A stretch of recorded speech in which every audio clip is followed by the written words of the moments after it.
Generally speaking, in almost all cases, government closer to the people, you get better outcome. And so I'm a firm believer in that.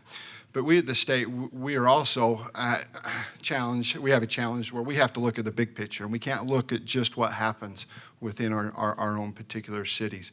We have to look, how do we make everything work? How do we make economic development work? How do we make that retail work? How do we make everything work to come together to the benefit of the citizens of the state? And how do we take into considerations the quality of life issues that we face as a state on the big picture? And what role does the state have in trying to incentivize or give, for lack of a better term, political cover or help to the cities?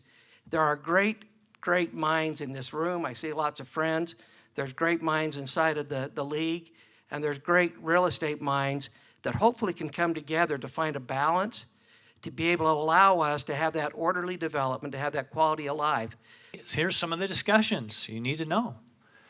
Well, we're going to use the beans. We're going to now distribute road funds that the state collects, the state gas tax. We're going to start distributing them based on those who are willing to step up to the plate and deal with the density issue. We're going to provide other funds for transit. And we're going to base that on your willingness and the community's willingness. And if you don't want those funds, you want to go on your own, then you can do that. So we're not here to hammer it, but it'll be an incentive type of situation. We have to deal with this. And this comes up every year, the local control concept of what's the state versus what's the local. And I'm always trying to discern the magnitude of the impact of the local failure and its impact on the state's economy and the state's well-being overall. And when that failure is great, the greater the magnitude of that failure, the more likely it is that the state action is required. I think a lot of people look at the legislature to solve these problems. We're a lawmaking body, we're a policy-making body, but we're not the be-all, do-all, end-all. We are, we're pretty, we're not dummies, but we're just like you. We're a common people that you elected to go to the legislature and represent you. That all of a sudden didn't give us some dispensation of vision and smarts. And it's important that we have organizations like the Land Use Task Force. It's important that we're having discussions like this.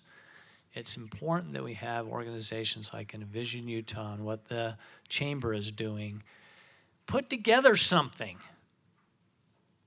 Make it based on data and bring those ideas to the legislature. If they're well-vetted ideas that have public support, the legislature can act on those things. But don't expect the legislature to solve all the problems internally.